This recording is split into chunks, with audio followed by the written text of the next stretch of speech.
masih dengan saya Ahmad Junaidi di channel kita tercinta ini. Pada kesempatan kali ini saya akan membahas tentang masalah tagihan perilaku DC. Tetap ini jadi trending topik karena perilaku DC itu tidak berperi kehewanan gitu ya.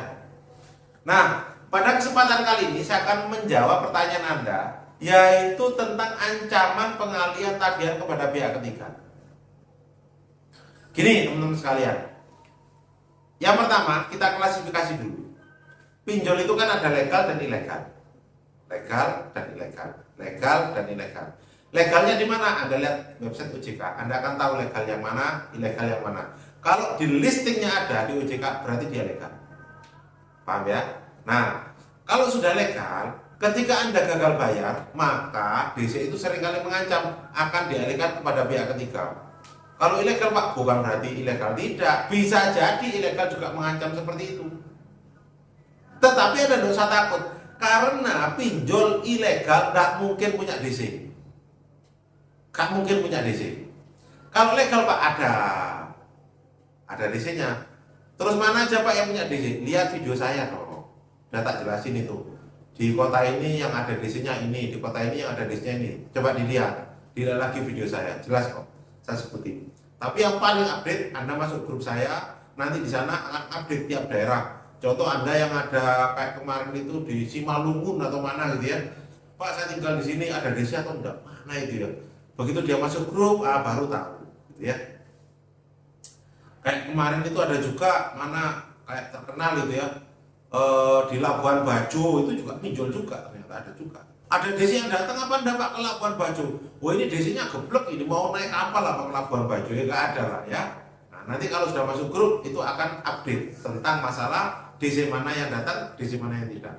Oke, saya lanjutkan ke topik yang tadi.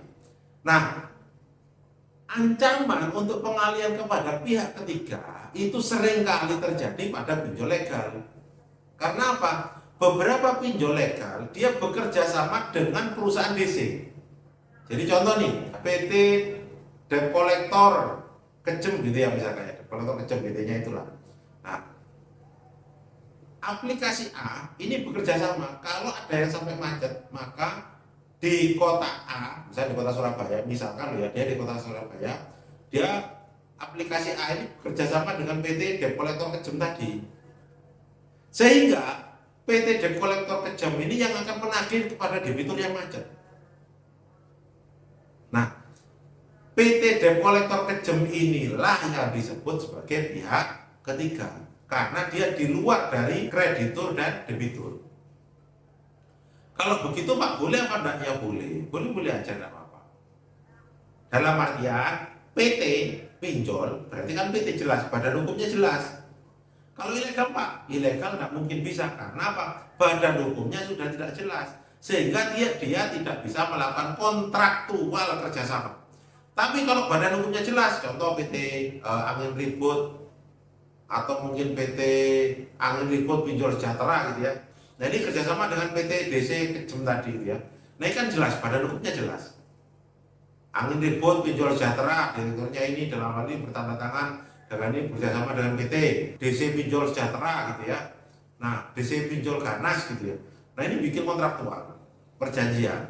Nah perjanjiannya kemudian apa? Apabila ada yang terlambat maka dengan ini DC Kejem, PT DC Kejem akan menagih kepada debitur. Data akan diberikan oleh Angin Ribut Pinjol Sejahtera. Nah nanti diberikan itu. Mendasar itu apa? Berarti DC Kejem, PT DC Kejem mendapatkan kuasa dari PT Pinjol Sejahtera tadi. Ya.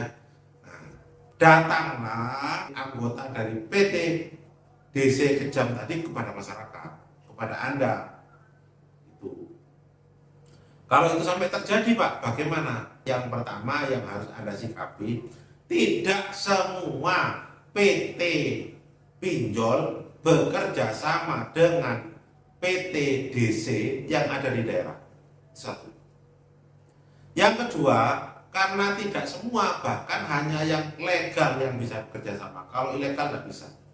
Kemudian yang selanjutnya, yang ketiga, kalau sampai DC datang, ya, kondisikan. Dalam artian kondisikan itu, ya ditemui, sampaikan bahwa Anda memang sedang kesulitan pembayaran. Tapi sebelum itu Anda sampaikan, minta dulu datanya. Ada enggak kerjasama dari PT Pinjol Sejahtera tadi dengan PT DC Kejem? Minta. Terus tanya ID card-nya, terus tanya KTP-nya. Wah, itu marah-marah Pak kalau kita mintain KTP. Kalau kita bayar baru mau ditunjukin KTP dan surat tugas jalur. Kalau dia tidak mau nunjukin, usir. Usir aja. Karena Pak, saya tidak yakin Anda disuruh. Bisa jadi Anda dapat tagihan saya dari tempat sampah. Sampaikan seperti itu. Kalau Anda memang DC dari PT DC Kejam, mana surat tugasnya? Mana kerjasamanya? Mana surat kuasanya? Jelas. Baru saya akan ngomong apakah saya bayar ataukah saya janji bayar. Sampaikan seperti itu. Jangan takut. Karena yang paling penting dalam menghadapi DC itu adalah mental. Mental itu yang paling penting. Kalau Anda sudah mentalnya habis, pasti habis. Anda tidak akan bisa negosiasi. Dan inilah kesalahan orang gagal bayar. Karena apa? Orang gagal bayar itu backgroundnya takut karena merasa bersalah. Paham ya? Orang gagal bayar pasti takut karena merasa bersalah. Andai kan diadu, Anda yang gagal bayar sudah merasa bersalah dengan DC yang hanya membawa surat tugas sudah merasa sok benar. Kalau diadu menang mana? Pasti menang DC lah.